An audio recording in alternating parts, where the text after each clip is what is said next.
Hello, my name is Richard Lance Rivera, and this is how I look like. For the past 9 weeks, we have been fortunate enough to have, a variety of different speakers from different industries to teach us more about how the real world really works.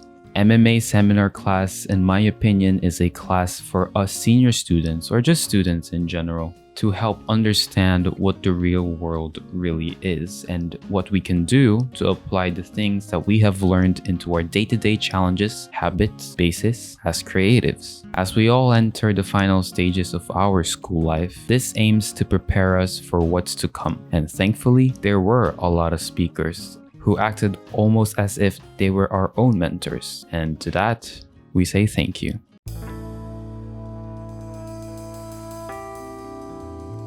All of the speakers that attended provided a lot of insight, and I personally couldn't appreciate it even more than I already could. Generally, there's really a lot of speakers who had given their own takes when it comes to how to handle yourself once you start working in the quote-unquote real world. I mean, really, there's way too many that I don't have to say their names one by one because it would feel like it's just all the speakers who did the exact same thing.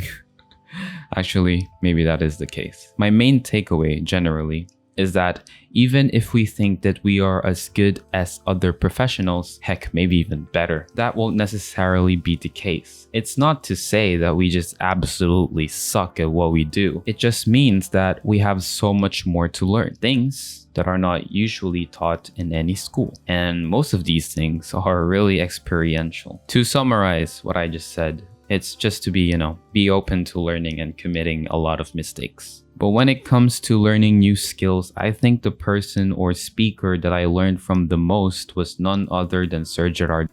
Not only because he was my prof from our previous subjects relating to visual effects and 2D animation, but also because of his story. Liking music back in high school to now working as a visual effects professional and I guess 3D modeling master, and overall he's really just a very talented person. To me, his story on how he got to like doing what he's doing now serves as an example that being a creative is as expandable as it can be. Just because we think we're great at one thing, like let's say graphic design, doesn't mean that we won't be able to explore other forms of multimedia. And I think that's really just the beauty of being a creative.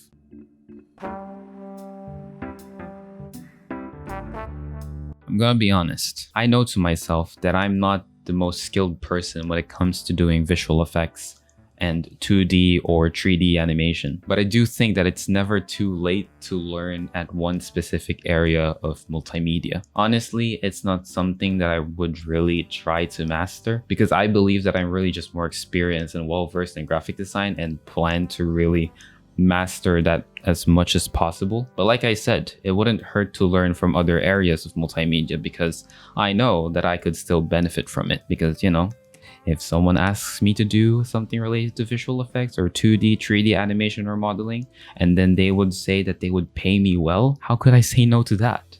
Oh, that's right. That's if I actually try not to learn it.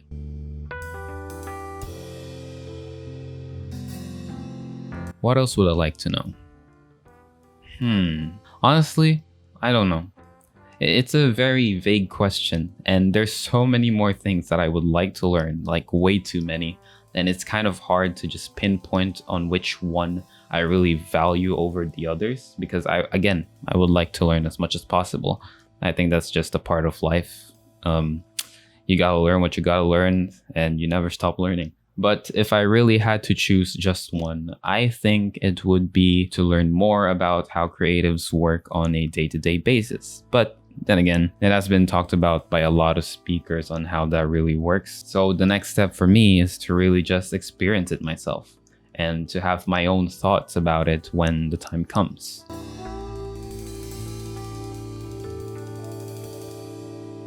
Dead. Alright, I'm just kidding. I think that there's really only one of two things that I could think of as of right now, and yeah, it's either I'm working as a graphic designer in some well-known company or just a company in general, while also being a voice talent and working as a voice talent on the side like freelance. Or the other possibility is to simply pursue my, I guess, passion. I'm not even sure if it's really a passion of mine, but to simply pursue being a voice talent working under an agency or freelance. But this is hoping, of course, that I already have enough network to work as a freelance voice artist. More importantly, I do hope that I'm more well versed and more confident in my skills when the time comes. But like I said, I'm open to committing mistakes, so I would try to at least not be too hard on myself when I do commit those mistakes. Overall, I see myself as a professional creative, either trying to still find my footing in this world or already have found my footing in this creative world. But also not forgetting about having fun.